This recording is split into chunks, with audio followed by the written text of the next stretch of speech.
Hi hello welcome back to my channel. ಸೈತ್ರನ car ಮನೆಯನ್ನ ದಾಟಿದ ತಕ್ಷಣವೇ ವಾಸುದೇವನ್ ಕಾರು ಮನೆಗೆ ಪ್ರವೇಶಿಸಿತು. ಹೊರಟು ಹೋಗುತ್ತಿದ್ದ ಅಕ್ಕನನ್ನ ನೋವಿಂದ ನೋಡುತ್ತಿದ್ದ ಕೃಷಿಕಾಳನ್ನ ಕಂಡ ಆದವಿ ಮತ್ತು ವಾಸುದೇವನ್ಗೆ ಏನೋ ತಪ್ಪಾಗುವಂತಿದೆ ಎಂದು ಅನ್ನಿಸಿತು. ಕಾರಿನಿಂದಿಳಿದು ವೃಷಿಕಾಳ ಹತ್ರ ಹೋದಾಗ ತನ್ನ ತಾಯಿ ತಂದೆಯನ್ನ ತಿರುಗಿ ನೋಡಿದ ವೃಷಿಕ ಇಬ್ಬರನ್ನ ಒಟ್ಟಿಗೆ ಅಪ್ಪಿಕೊಂಡ್ಳು. ಅವಳ ನಡವಳಿಕೆಯಿಂದ ಏನು ಅರ್ಥವಾಗದ ಅವರಿಗೆ ಆಶ್ವಾಸನೆ ನೀಡಲು ಚೈತ್ರನ್ ಹೋದದ್ದನ್ನ ಮತ್ತು ಅದಾದ ನಂತರ ವೃಷಿಕ ವೇದನೆ ಪಟ್ಟದ್ದನ್ನ ತನ್ನ ಕೋಣೆಯ ಬಾಲ್ಕನಿಯಲ್ಲಿ ನಿಂತು ಬಿಗಿಯಾದ ಮುಖದೊಂದಿಗೆ ನೋಡುತ್ತಿದ್ದನು ರಾವಣನ್. ಏನಾಯ್ತು ಬೃಷಿ ಎಂದು ಆದವಿ ಕೇಳಿದ್ರು. ಸೈತ್ರಾನ್ ಬಾವ ಇಲ್ಲಿಂದ ಜಗಳ ಆಡ್ಕೊಂಡು ಅಕ್ಕನ್ನ ಕರ್ಕೊಂಡು ಹೊರಟೋದ್ರು ಅಮ್ಮ ಎಂದಳು ನೋವಿನಿಂದ. ಅವಳು ಹೇಳಿದ್ದನ್ನ ಕೇಳಿ ಆಘಾತಗೊಂಡವರು, ಏನಮ್ಮ ಹೇಳ್ತಿದ್ಯಾ? ಅಳಿಯನೇ ಬೆಳಿಗ್ಗೆ ನಮಗೆ ಫೋನ್ ಮಾಡಿ ಬರೆ ಹೇಳಿದ್ರಲ್ಲ, ಇಲ್ಲಿಂದ ನಾವೆಲ್ಲರೂ ಸೇರಿ ಅಳಿಯನ್ ಮನೆಗೆ ಹೋಗುವುದು ಅಂತಾನೆ ಅವರು ನಮ್ಮ ಹತ್ರ ಹೇಳಿದ್ದು. ಈಗ ಜಗಳವಾಡ್ಕೊಂಡು ಹೊರಟೋದ್ರ? ಏನು ಹೇಳ್ತಿದ್ಯಾ ನೀನು? ಏನು ಸಮಸ್ಯೆ ಆಯಿತು? ಏನು ಜಗಳ ಆಯಿತು ಎಂದು ಅವರು ಅರ್ಥವಾಗದೆ ಕೇಳುತ್ತಿರುವಾಗ ಆದಿಕೇಶವನ್ ಆ ಸಮಯದಲ್ಲಿ ತನ್ನ ಹೆಂಡತಿಯೊಂದಿಗೆ ಅಲ್ಲಿಗೆ ಬಂದರು. ನನ್ನಿಂದಲೇ ಈ ಸಮಸ್ಯೆ ಎಂದರು ವೇದನೆ ತುಂಬಿದ ಧ್ವನಿಯಲ್ಲಿ. ಏನು ಹೇಳ್ತಿದ್ದೀರಾ? ನನಗೇನು ಅರ್ಥವಾಗ್ತಿಲ್ಲ ಎಂದು ವಾಸುದೇವನ್ ತಿಳಿಯದೆ ಕೇಳಿದ್ರು. ಮನೆಯಲ್ಲಿ ನಡೆದ ಸಕಲ ಸಮಸ್ಯೆಗಳನ್ನು ಅವರಿಗೆ ವಿವರಿಸಿದರು ಆದಿಕೇಶವನ್. ಎಲ್ಲ ಸರಿಯಾಯಿತು ಅಂದುಕೊಳ್ಳುವಷ್ಟರಲ್ಲಿ ಮತ್ತೆ ಇನ್ನೊಂದು ಸಮಸ್ಯೆ ಬಂತಲ್ಲ ದೇವ್ರೆ, ನಮ್ಮ ಕುಟುಂಬಕ್ಕೆ ಇನ್ನು ಏನೆಲ್ಲ ಪರೀಕ್ಷೆಗಳನ್ನು ನೀನು ಕೊಡಲಿದ್ದೀಯೋ ಎಂದು ಆದವಿ ಅಳಲು ತೊಡಗಿದರು. ಊರ್ಮಿಳಾಗೆ ಏನು ಹೇಳಬೇಕೆಂದೇ ತಿಳಿಯಲಿಲ್ಲ. ಅವನು ತುಂಬ ಕೋಪದಿಂದ ಸೊಸೆಯನ್ನ ಕರ್ಕೊಂಡು ಹೋಗ್ತಿದ್ದಾನೆ ಅಣ್ಣ. ಅದು ಆರ್ವಿಯನ್ನೇ ಅವನು ತೆಗೆದುಹಾಕಿ ಮಾತನಾಡಿದ. ಅನಗತ್ಯವಾಗಿ ನಮ್ಮಿಂದ ಅವರಿಬ್ಬರ ನಡುವೆ ಸಮಸ್ಯೆ ಬಂತಲ್ಲ ಅಂತ ನಮಗೆ ತುಂಬ ಕಷ್ಟವಾಗ್ತಿದೆ. ಅವರಿಬ್ಬರ ಸ್ನೇಹ ಎಂಥದ್ದು ಅಂತ ನಮಗೆ ಚೆನ್ನಾಗಿ ಗೊತ್ತು. ಈಗ ನಮ್ಮಿಂದಲೇ ಆ ಸ್ನೇಹ ಮುರಿದು ಹೋಯಿತು ಅಂತ ನೆನೆಸಿದಾಗ ತುಂಬ ಕಷ್ಟವಾಗ್ತಿದೆ ಎಂದು ಊರ್ಮಿಳ ವೇದನೆಯಿಂದ ಹೇಳಿದ್ಲು. ಏನೇ ಇದ್ರೂ ಮನೆಗೆ ಹೋಗಿ ಮಾತನಾಡ್ಕೊಳ್ಳೋಣ ಬನ್ನಿ ಎಂದು ಎಲ್ಲರೂ ಕರ್ಕೊಂಡು ಮನೆಗೆ ಪ್ರವೇಶಿಸಿದನು ವಾಸುದೇವನ್. ಅವರು ಮನೆಗೆ ಬರುವುದನ್ನ ಕಂಡ ರಾವಣನ್ ಕೆಳಗಿಳಿದು ಹಾಲಿಗೆ ಬಂದ. ಏನಳಿಂದ್ರೆ, ಇದನ್ನೆಲ್ಲ ಸ್ವಲ್ಪ ಅವರಿಗೆ ಅರ್ಥವಾಗುವಂತೆ ಹೇಳಿ ತಿಳಿಸ್ಬೋದಿತ್ತಲ್ವಾ? ಅವರು ನೋವು ಮತ್ತು ವೇದನೆ ನ್ಯಾಯಸಮ್ಮತವಾದದ್ದು ಅಂತ ನಿಮ್ಮೆಲ್ಲರಿಗೂ ಗೊತ್ತು. ಯಾವುದಕ್ಕಾಗಿ ನೀವು ಹೀಗೆ ಅವರನ್ನು ಕಷ್ಟಪಡಿಸುವಂತೆ ನಡೆದುಕೊಂಡ್ರಿ ಎಂದು ವಾಸುದೇವನ್ ಕೇಳ್ದ. ನಾನು ಏನು ಹೇಳಿದರೂ ಕೇಳಲ್ಲ ಅವನು. ಹತ್ರ ನನ್ನಿಂದ ಏನು ಮಾತನಾಡಲು ಸಾಧ್ಯ? ಮೊದಲಿಗೆ ನಾನು ಏನು ಹೇಳುತ್ತೇನೆ ಎನ್ನುವುದನ್ನು ಅವನು ಸ್ಪಷ್ಟವಾಗಿ ಕೇಳಿರಬೇಕು. ನನ್ನನ್ನು ಏನು ಮಾತನಾಡಲು ಬಿಡದೆ ಅವನ ಪಾಡ್ಗೆ ಅವನು ಸೈಲೆಂಟಾಗಿ ಜಗಳವಾಡಿ ಹೊರಟೋದ್ರೆ ನಾನೇನು ಮಾಡಲು ಸಾಧ್ಯ ಎಂದು ರಾವಣನ್ ಕೋಪದಿಂದ ಹೇಳ್ದ. ಮೊದಲು ನಾವು ಅವರನ್ನು ಹೋಗಿ ನೋಡಿ ಮಾತನಾಡಿಸ್ಬೇಕು. ಸೈತ್ರನ್ ಭಾವನನ್ನ ಹೀಗೆಯೇ ಬಿಡಲು ಸಾಧ್ಯವಿಲ್ಲ. ಬನ್ನಿ ಹೊರಡೋಣ ಎಂದು ವೃಷಿಕ ಹೇಳಿದ್ಲು. ಎಲ್ಲರಿಗೂ ಅದೇ ಸರಿ ಎನ್ನಿಸಿ ಅದಕ್ಕೆ ಒಪ್ಕೊಂಡ್ರು.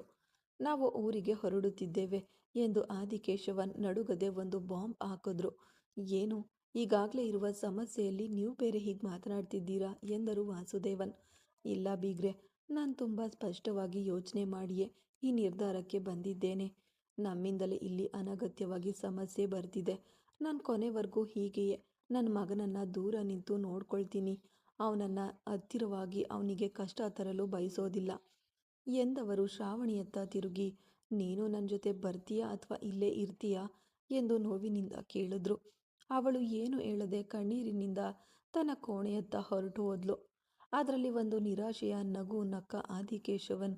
ಕೊನೆವರೆಗೂ ನಮ್ಮ ಮಕ್ಕಳ ಸಾಮೀಪ್ಯವಿಲ್ಲದೆ ಹೀಗೆ ಅನಾಥರಾಗಿ ಬಾಳಿಯೇ ನಾನು ನನ್ನ ಹೆಂಡತಿಯು ಸಾಯಬೇಕು ಅಂತ ನಮ್ಮ ಹಣೆ ಬರಹ ಬರ್ದಿದೆ ಅನ್ಸುತ್ತೆ ಎಂದು ನಿರಾಶೆಯಿಂದ ಹೇಳಿದ ಆದಿಕೇಶವನ್. ಹೊರಡೋಣ್ವಾ ಎಂದು ತನ್ನ ಹೆಂಡತಿಯಲ್ಲಿ ಹೇಳಿ ತಮ್ಮ ಕೋಣೆಗೆ ಹೋಗಿ ಬಟ್ಟೆಗಳನ್ನು ಜೋಡಿಸಿಟ್ಟಿದ್ದ ಟ್ರಾಲಿ ಬ್ಯಾಗನ್ನು ಎಳೆದುಕೊಂಡು ಬಂದರು. ಒಂದು ನಿಮಿಷ ನಿಲ್ಲಿ ಎಂದು ಅವನು ತಡೆದು ನಿಲ್ಲಿಸಿದ ರಾವಣನ್. ಇಲ್ಲಪ್ಪ, ನಮ್ಮನ್ನು ತಡಿಬೇಡ. ನಾವು ಇಲ್ದಿದ್ರೆ ಇನ್ನೂ ಸಮಸ್ಯೆಗಳು ಹೆಚ್ಚಾಗುತ್ತವೆ. ಅವನು ಇಷ್ಟರಲ್ಲೇ ಮದುವೆಯಾಗಿ ಸಂತೋಷವಾಗಿ ಬಾಳ್ಬೇಕು ಎಂದುಕೊಂಡಿದ್ದಾನೆ. ಈ ಸಮಯದಲ್ಲಿ ನಾವು ಅವನಿಗೆ ತೊಂದರೆಯಾಗಿರಲು ಬಯಸೋದಿಲ್ಲ. ನಾವು ಹೊರಡುತ್ತೇವೆ, ನಮ್ಮನ್ನು ತಡಿಬೇಡಿ ಎಂದು ಆದಿಕೇಶವನ್ ಹೇಳಿದ್ರು. ನೀವು ಇಲ್ಲಿಂದ ಹೊರಟೋದ್ರೆ ಎಲ್ಲ ಸರಿಯಾಗ್ಬಿಡುತ್ತಾ ಎಂದನು ಕೋಪದಿಂದ ರಾವಣ್. ಅದಕ್ಕೆ ಆದಿಕೇಶವನ್ ಯಾವುದೇ ಉತ್ತರ ನೀಡದೆ ಸುಮ್ಮನಿದ್ರು. ನೀವು ಕೂಡ ಹೊರಟು ಈಗ ಅವನ ಮನೆಗೆ ಬರ್ತಿದ್ದೀರಾ. ಇವತ್ತು ಏನಾದರೂ ಆಗಲಿ ನಾನು ನೋಡ್ಕೊಳ್ತೀನಿ. ಇವತ್ತಿದಕ್ಕೆಲ್ಲ ಒಂದು ಮುಕ್ತಾಯ ಹಾಡಲೇಬೇಕು ಎಂದು ರಾವಣ್ ಕೋಪದಿಂದ ಹೇಳ್ದ. ಬೇಡಪ್ಪ, ಇದನ್ನು ಸಮಸ್ಯೆಯಾಗಿ ಮಾಡಬೇಡ. ಈಗಾಗಲೇ ನಮ್ಮಿಬ್ಬರ ನಡುವೆ ಈಗ ನಮ್ಮಿಂದ ಒಂದು ಅಗಲಿಕೆ ಬಂದಿದೆ. ಮತ್ತಷ್ಟು ಅದು ಹೆಚ್ಚಾಗೋದು ಬೇಡ ಎಂದು ಊರ್ಮಿಳಾ ತಡೆದಳು. ನಾನು ಹೇಳಿದ್ದನ್ನು ಮಾತ್ರ ನೀವು ಮಾಡಿ, ನನ್ನ ಜೊತೆ ಹೊರಟು ಬನ್ನಿ ಅಂತ ಹೇಳಿದೆ ಎಂದು ಕೋಪದಿಂದ ಹೇಳಿದವನು ವೇಗವಾಗಿ ಹೊರಗೆ ಹೋಗ್ಬಿಟ್ಟ. ಎಲ್ಲರನ್ನ ಸಮಾಧಾನಪಡಿಸಿ ಕರ್ಕೊಂಡು ಬಂದಳು ವೃಷಿಕ. ಇತ್ತ ತಮ್ಮ ಮನೆಯ ಮುಂದೆ ಕಾರನ್ನು ನಿಲ್ಲಿಸಿದ ಸೈತ್ರಾನ್ ಹರ್ಷಿಕಾಳ ಕಡೆ ಇಳಿದೋಗಿ ಬಾಗಿಲನ್ನ ತೆರೆದು ಅವಳು ಮುಜುಗರದಿಂದ ಕಾರಿನಿಂದ ಕೆಳಗಿಳಿದ್ಲು. ಅವಳ ಬೇಸರ ತುಂಬಿದ ಮುಖವನ್ನು ನೋಡಿದ ಸೈತ್ರಾನ್ಗೆ ವೇದನೆಯಾದ್ರೂ ಇನ್ನು ಮುಂದೆ ತಮಗಾಗಿ ಯಾರೂ ಬೇಡ ಎನ್ನುವ ಆಲೋಚನೆಯನ್ನ ತನ್ನೊಳಗೆ ಬೆಳೆಸಿಕೊಂಡು ಅವಳ ಕೈ ಹಿಡಿದನು. ಅವನನ್ನ ಅವಳು ನೋಡ್ತಾ ಇದ್ಲು. ಇನ್ನು ನಮಗಾಗಿ ಯಾರೂ ಬೇಡ ಅಮ್ಮೋ. ಈ ಸಂಬಂಧಗಳೆಲ್ಲ ಸುಳ್ಳಾದವು.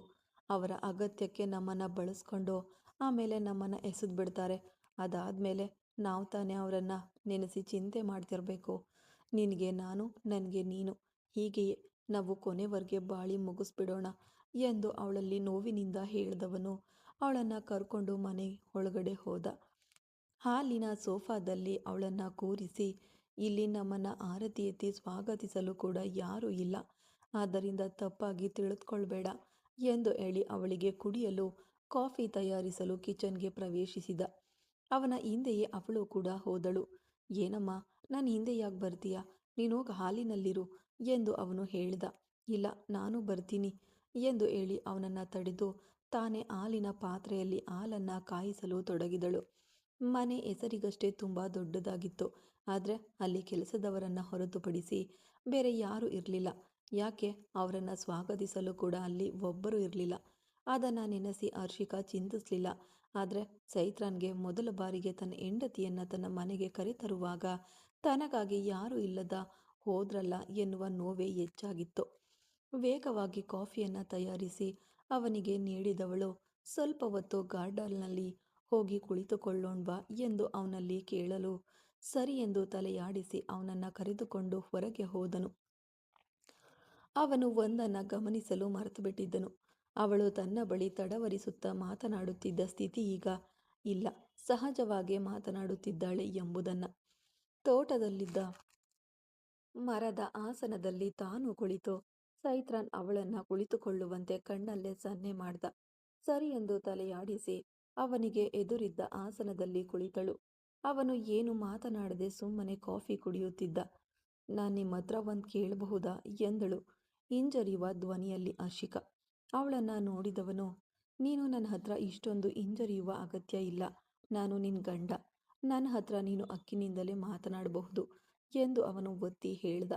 ಅದಕ್ಕೆ ಸರಿ ಎಂದು ತಲೆಯಾಡಿಸಿ ಮತ್ತೆ ಹೇಗೆ ಮಾತು ಪ್ರಾರಂಭಿಸುವುದು ಎಂದು ತಿಳಿಯದೆ ತಲೆ ತಗ್ಗಿಸಿಕೊಂಡಳು. ಏನೇ ಇದ್ರೂ ಹೇಳು ಅಮ್ಮೋ ಎಂದು ಅವನು ಮತ್ತೆ ಒತ್ತಾಯಿಸಿ ಕೇಳ್ದ. ನಿಮ್ಮ ಕೋಪ ನ್ಯಾಯವಾದದ್ದೇ, ಆದರೆ ಅದಕ್ಕಾಗಿ ಅವರನ್ನೇ ನೀವು ದೂರವಿಡ್ತಿದ್ದೀರಾ? ನಿಮ್ಮ ಅಮ್ಮ ಇಲ್ಲದೆ ನೀವು ಇಷ್ಟೊಂದು ದಿನ ಕಷ್ಟಪಟ್ಟಿದ್ದೀರಾ. ಈಗ ನಿಮ್ಮನ್ನು ಹುಡುಕಿ ಬರುವ ಸಂಬಂಧವನ್ನು ನೀವು ದೂರ ತಳ್ಳಬೇಕಾ ಎಂದು ಅವಳು ಮೃದುವಾದ ಧ್ವನಿಯಲ್ಲಿ ಕೇಳಿದ್ಲು. ಅವನಿಂದ ಯಾವುದೇ ಉತ್ತರ ಬರಲಿಲ್ಲ. ಅವನು ಏನು ಮಾತನಾಡದಿದ್ದಾಗ ಅವಳು ಅವನನ್ನು ನೋಡಲು ಅವನು ಕೂಡ ಅವಳನ್ನೇ ನೋಡುತ್ತಿದ್ದನು ತೀವ್ರವಾಗಿ.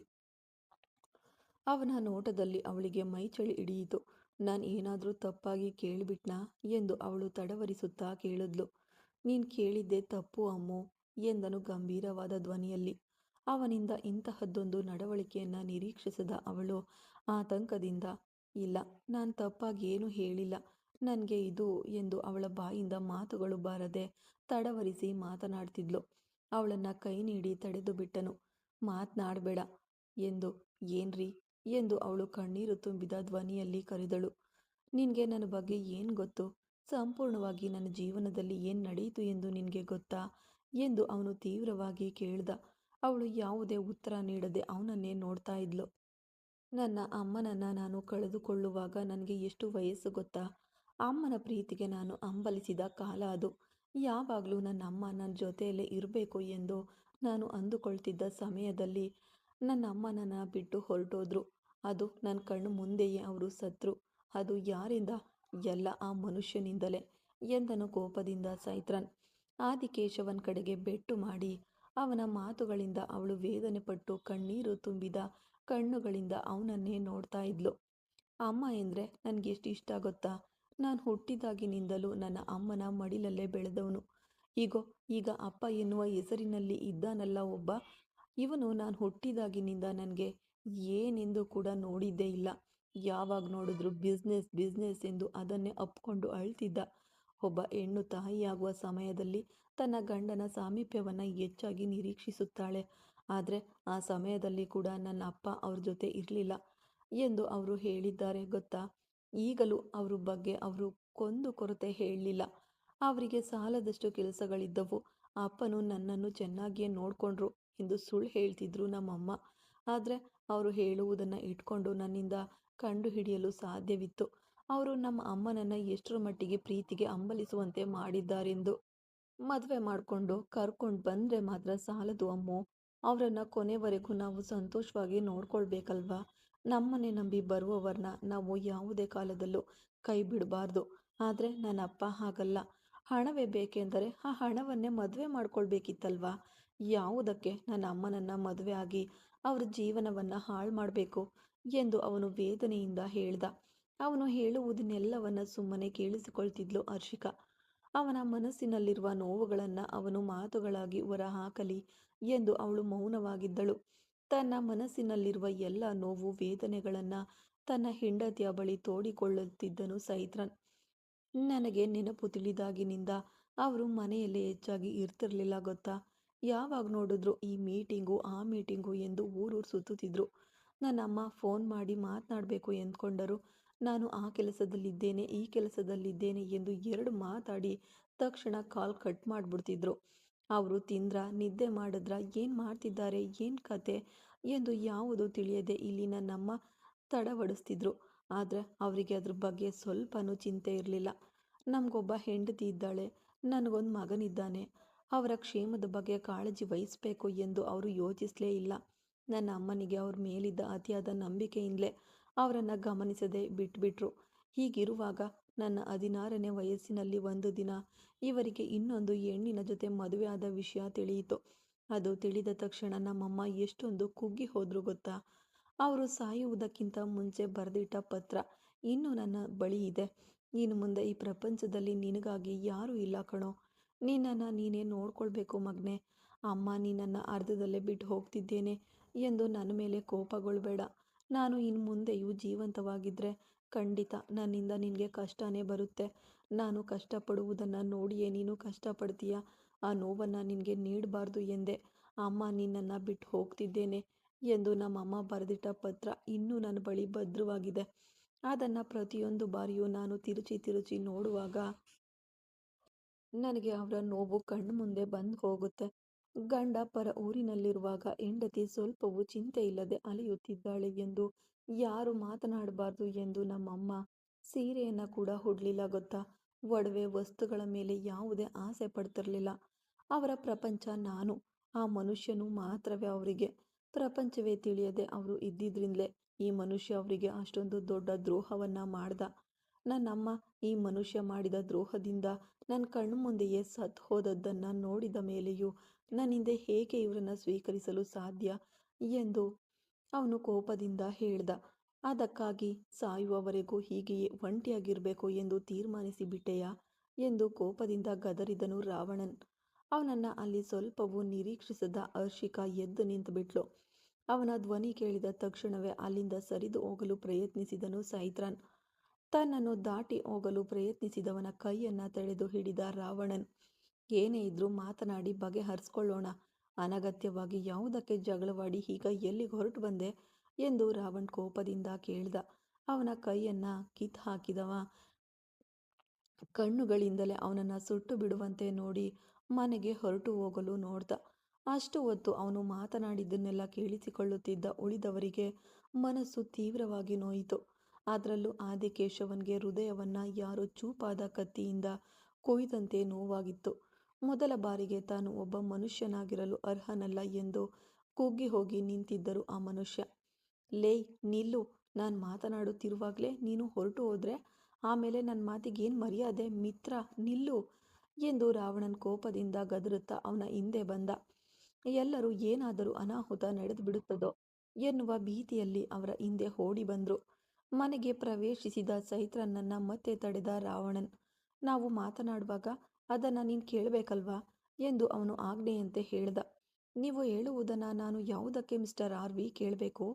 ನೀನು ಏನ್ ಮಾತನಾಡಿದರೂ ಅದನ್ನೆಲ್ಲ ಕೈ ಕಟ್ಕೊಂಡು ಕೇಳುವುದಕ್ಕೆ ನಾನು ನಿನ್ನ ಮನೆ ಕೆಲಸದವನಾ ಎಂದು ಸೈತಾನ್ ಕೋಪದಿಂದ ಗದರಿದ. ಬಾವಾ, ಯಾಕೀಗೆಲ್ಲ ಮಾತನಾಡ್ತಿದ್ದೀರಾ? ನಿಮ್ಮ ಕೋಪ ನ್ಯಾಯವಾದದ್ದು, ಹೌದು. ಅದನ್ನ ಇಲ್ಲ ಎಂದು ಹೇಳ್ತಿಲ್ಲ. ಅದಕ್ಕಾಗಿ ಹೀಗೆ ತೆಗೆದು ಹಾಕಿ ಮಾತನಾಡ್ತೀರಾ ಎಂದು ವೃಷಿಕ ಕೂಗಾಡಿದ್ಲು. ನೀನೇನು ಮಾತನಾಡಬೇಡ ಎಂದನು ಸೈತಾನ್ ಅವಳ ಕಡೆ ಕೋಪದಿಂದ.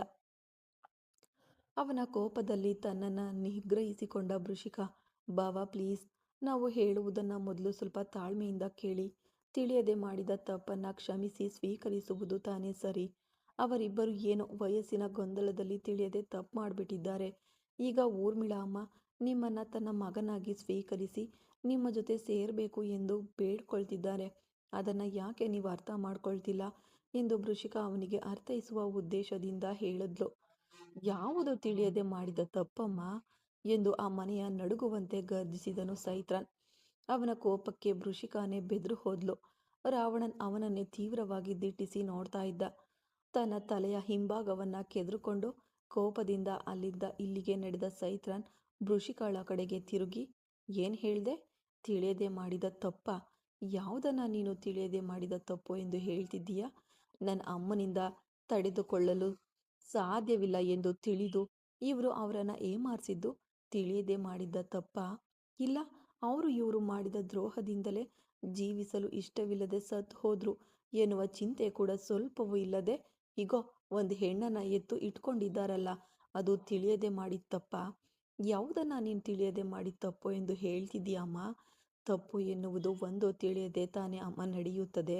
ಆದರೆ ತಿಳಿದು ತಿಳಿದು ತಪ್ಪು ಮಾಡಿದ ಇವರನ್ನ ಏನು ಮಾಡೋದು ಎಂದು ನೀನೇ ಹೇಳು ಎಂದು ಸೈತಾನ್ ಕೋಪದಿಂದ ಗದರಿದ. ವೇಗವಾಗಿ ಅವನ ಹತ್ತಿರ ಹೋದ ಹರ್ಷಿಕಾ ಅವನ ಕೈಯನ್ನು ಹಿಡಿದು ಅವನನ್ನು ಶಾಂತಗೊಳಿಸಲು ಪ್ರಯತ್ನಿಸಿದಳು. Please control yourself. ಇಷ್ಟೊಂದು ಕೋಪಗೊಳ್ಳುವುದು ನಿಮ್ಮ ಆರೋಗ್ಯಕ್ಕೆ ಒಳ್ಳೆಯದಲ್ಲ ಎಂದು ಹರ್ಷಿಕಾ ಅವನನ್ನು ಸಮಾಧಾನಪಡಿಸುವ ಉದ್ದೇಶದಿಂದ ಹೇಳಿದ್ಲು. ಮೊದಲು ಅವರನ್ನೆಲ್ಲ ಹೊರಗೋಗಲು ಹೇಳು. ಈಗಾಗಲೇ ನಾನು ಸಖತ್ ಕೋಪದಲ್ಲಿದ್ದೇನೆ. ಇದ್ರ ಮೇಲೆಯೂ ಇವರು ಯಾವುದಾದರೂ ಒಂದು ಮಾತು ಮಾತನಾಡಿದ್ರೋ ಆಮೇಲೆ ನಾನು ಮನುಷ್ಯನಾಗಿಯೇ ಇರೋದಿಲ್ಲ. ಎಲ್ಲರನ್ನ ಹೋಗಲು ಹೇಳು ಎಂದು ಸೈತಾನ್ ಕೋಪದಿಂದ ಮತ್ತೆ ಮತ್ತೆ ಹುಚ್ಚು ಹಿಡಿದವನಂತೆ ಗದರುತ್ತಿದ್ದ. ವೇಗವಾಗಿ ಅವನ ಹತ್ರ ಹೋದ ರಾವಣನ್ ಅವನ ಕೆನ್ನೆಗೆ ಬಾರಿಸಿದನು. ಅಳಿಯಂದಿರೆ, ರಾವಣ ಎಂದು ಒಬ್ಬೊಬ್ಬರಾಗಿ ಕೂಗಲು ಅದನ್ನೆಲ್ಲ ಬದಿಗೊತ್ತಿದವನು ಮತ್ತೆ ಅವನ ಕೆನ್ನೆಗೆ ಇನ್ನೊಂದು ಪೆಟ್ಟು ಕೊಟ್ಟನು. ಯಾವುದಕ್ಕಾಗಿ ಈಗ ಅವರನ್ನು ಹೊಡೆಯುತ್ತಿದ್ದೀರಾ ಎಂದು ಹರ್ಷಿಕಾ ಕೋಪದಿಂದ ಕೂಗಾಡಿದ್ಲು. ನೀನು ಮಾತನಾಡಬೇಡ, ಸುಮ್ಮನಿರು. ಇವನು ನನ್ನ ಸ್ನೇಹಿತ, ಇವನ ಮೇಲೆ ನನಗೆ ಸಂಪೂರ್ಣ ಹಕ್ಕಿದೆ ಎಂದನು ಹರ್ಷಿಕಾಳ ಕಡೆ ತಿರುಗಿ ಕೋಪದಿಂದ ರಾವಣನ್. ಸರಿ, ಅದಕ್ಕೆ ನನ್ನ ಕಣ್ಣು ಮುಂದೆನೇ ನನ್ನ ಗಂಡನನ್ನು ಹೊಡಿತೀರಾ? ನಿಮಗೆ ಇವರನ್ನು ಹೊಡೆಯುವುದಕ್ಕೆ ಯಾರು ಹಕ್ಕು ಕೊಟ್ಟಿದ್ದು?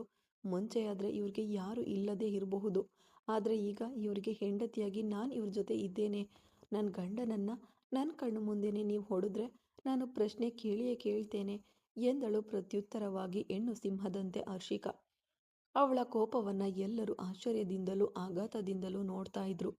ಅವಳು ಮಾತನಾಡಿದ್ದನ್ನೆಲ್ಲ ಬದಿಗೊತ್ತಿದ ರಾವಣನ್, ಮೊದಲು ನೀನು ನಿನ್ನ ನಿಯಂತ್ರಣದಲ್ಲಿರು ಮಿತ್ರ. ಹೀಗೆ ನಿಯಂತ್ರಣವೇ ಇಲ್ಲದೆ ನಾಯಿಯಂತೆ ಕೂಗಾಡ್ತಿದ್ರೆ ನೀನೇ ಬೇಗ BP ಏರಿ ಸತ್ತು ಹೋಗ್ಬಿಡ್ತೀಯಾ ಎಂದು ರಾವಣನ್ ಗದರ್ದ. ನಾನು ಸತ್ತು ಹೋದ್ರೂ ನನಗೆ ಅಂತ್ಯಕ್ರಿಯೆ ಮಾಡುವುದಕ್ಕೆ ನನ್ನ ಹೆಂಡತಿ ಇದ್ದಾಳೋ? ಇನ್ನು ಮುಂದೆ ನನಗೆ ಯಾರ ಸಂಬಂಧವೂ ಬೇಕಿಲ್ಲ. ಎಲ್ಲರೂ ಹೊರಗೆ ಹೋಗಿ ಎಂದು ಮತ್ತೆ ಗದರಿದನು ಅವನು. ರಾವಣನು ತನ್ನ ಕೋಪವನ್ನು ಹತೋಟಿಯಲ್ಲಿಟ್ಟುಕೊಳ್ಳಲು ಹೆಣಗಾಡುತ್ತಿದ್ದನು ಅವನ ಮಾತುಗಳಿಂದ. ಮುಂದುವರಿಯುವುದು ಮುಂದಿನ ಭಾಗದಲ್ಲಿ. ಕತೆ ಇಷ್ಟ ಆದರೆ ಲೈಕ್ ಮಾಡಿ, ಕಮೆಂಟ್ ಮಾಡಿ, ಹಾಗೆ ಸಪೋರ್ಟ್ ಮಾಡ್ತಾ ಇರಿ. Thanks for watching friends.